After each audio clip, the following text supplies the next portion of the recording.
plank or upward facing plank. So I would start generally in my class, I would be in staff pose.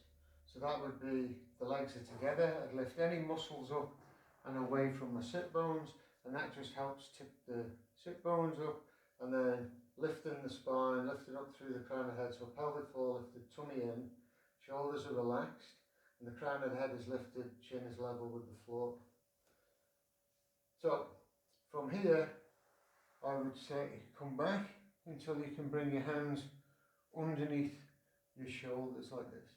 So again, what we don't want, if we can, is the elbows to turn out like this. See how that puts that tension through the wrist. So think shoulder blades are together, and you really want to be pushing straight down through the hands rather than trying to push from the outside. So elbows are tucked in, lean back until the hands are underneath the shoulders. Now really, you're just thinking about, can I get my big toes down towards the floor there?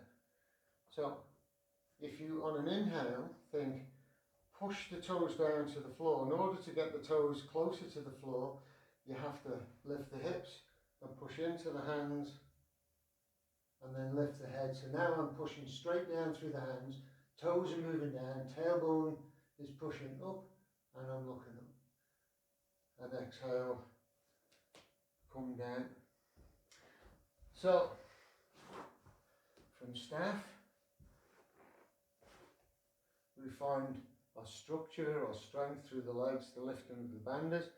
We bring the hands back, and you don't want them too close to your hips. You want to lean back until they're underneath your shoulders. So you see the hand is underneath the shoulder and the elbows are tucked in.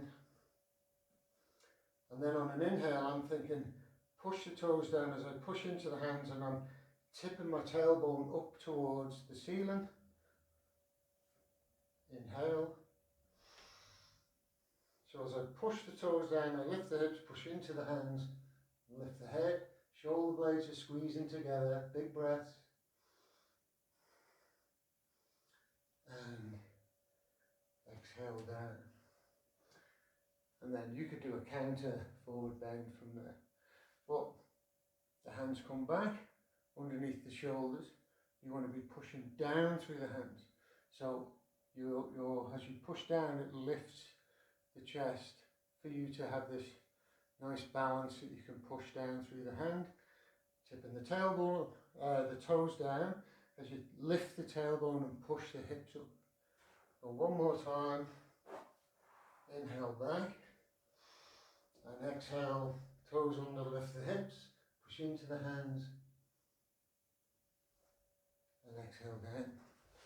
So there we have how I would cue your alignment of reverse or upward facing plank.